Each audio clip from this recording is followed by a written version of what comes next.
أعوذ بالله من الشيطان الرجيم بسم الله الرحمن الرحيم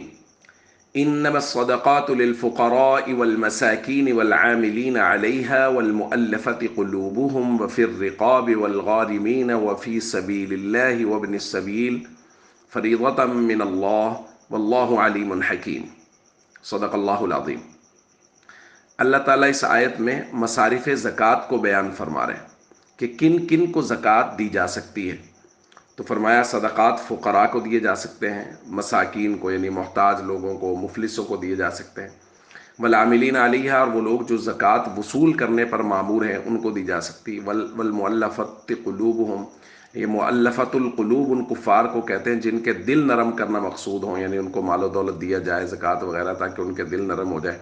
وفی الرقاب اور جو غلام آزاد کرنے کے لیے زکوٰۃ دی جاتی تھی وہ بھی زکوٰۃ کے مصارف میں سے۔ لیکن آج کے دور میں عاملین علیہا یعنی جو زکوٰۃ وصول کرنے پر مامور ہیں، مؤلفۃ القلوب یعنی کفار کو زکوٰۃ دینا، وفی الرقاب اور غلام، یہ تینوں یہاں موجود نہیں ہیں، اس لیے یہ تین نکل گئے، یہ مصارف زکوٰۃ میں شامل نہیں ہیں۔ اب پہلے دو فقراء اور مساکین، تیسرا ہے والغارمین، مقروض یعنی ایک آدمی کے پاس تھوڑی بہت جمع پونجی ہے لیکن وہ اتنی ہے کہ اس سے اس کا قرض ادا نہیں ہوں گے، اس پر اتنا قرض ہے، تو کوئی آدمی اگر قرض ادا کرنے کے لیے اس کو زکوٰۃ دے دیتا ہے تو زکوٰۃ دی جا سکتی ہے۔ اس کے بعد ہے وفی سبیل اللہ، جو لوگ اللہ کے راستے میں یعنی جہاد فی سبیل اللہ والے لوگ اللہ کے راستے میں ہیں، جو علم حاصل کرنے کے لیے گھر سے نکلے ہوئے ہیں، طلباء مدارس میں علم حاصل کر رہے ہیں، کیونکہ نبی کریم صلی اللہ علیہ وسلم نے فرمایا من خرج فی طلب العلم فهو فی سبیل اللہ حتی یرجع، جو علم حاصل کرنے کے لیے گھر سے نکلا واپس آنے تک وہ اللہ کے راستے میں۔ اور آخر میں ہے ابن السبیل، مسافر کو کہتے ہیں۔ مسافر اگر کسی جگہ سفر میں ہے، گو کہ وہ اپنے مقام پر جہاں وہ رہتا ہے وہاں وہ بھلے ہی مالدار ہو، لیکن وہ نکلا سفر پہ،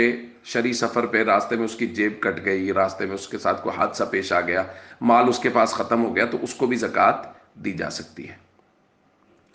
تو فقراء اور مساکین میں یہ ضابطہ سمجھ لیجئے کہ ہر وہ شخص جو نصاب کے بقدر پیسوں کا مال کا مالک ہے اس کو زکوٰۃ نہیں دی جا سکتی، جس کے پاس نصاب موجود ہے، یعنی جس کے پاس سونا چاندی اگر مکس ہے تو 1 تولہ سونا 1 تولہ چاندی بھی اگر کسی کے پاس ہے تو اس کو زکوٰۃ نہیں دی جا سکتی، چونکہ ان کی قیمت ملے گی تو وہ 52.5 تولہ چاندی سے زیادہ ہو جائے گی، جیسا کہ ہم نے کل بات کی تھی۔ اسی طرح اگر کسی کے پاس مال تجارت اتنا ہے کہ وہ 52.5 تولہ چاندی کی قیمت سے زیادہ ہو جائے تو اس کو زکوٰۃ نہیں دی جا سکتی۔ نقدی اتنی ہے کہ 52.5 تولہ چاندی کی قیمت سے زیادہ ہو جائے تو اس کو زکوٰۃ نہیں دی جا سکتی۔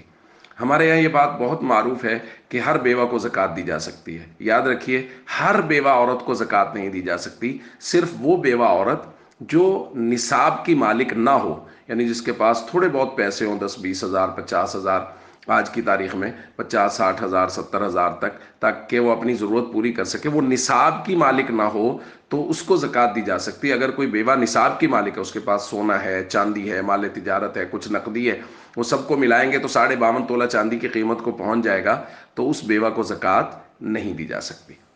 ایک اور مسئلہ یہاں ہمیں سمجھ لینا چاہیے کہ رشتہ داروں کو زکوٰۃ نہ صرف دی جا سکتی ہے بلکہ رشتہ داروں کو زکوٰۃ دینے کا ثواب زیادہ ہے۔ نبی کریم صلی اللہ علیہ وسلم سے ایک صحابیہ پوچھنے کے لیے آئی تھی کہ کیا رشتہ داروں کو زکوٰۃ دی جا سکتی ہے، تو نبی کریم صلی اللہ علیہ وسلم نے فرمایا تھا لہا اجران، وہ عورت جو رشتہ داروں کو زکوٰۃ دے گی اسے 2 اجر ملیں گے، اجر القرابہ رشتہ داری کے ساتھ، رشتہ داروں کے ساتھ حسن سلوک کا اجر، وہ اجر الصدقہ اور اللہ کے راستے میں خیرات کرنے کا، صدقہ دینے کا اجر۔ تو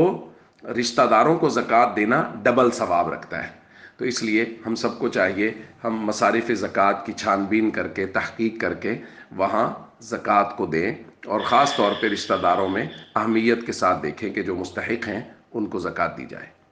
السلام علیکم ورحمۃ اللہ وبرکاتہ۔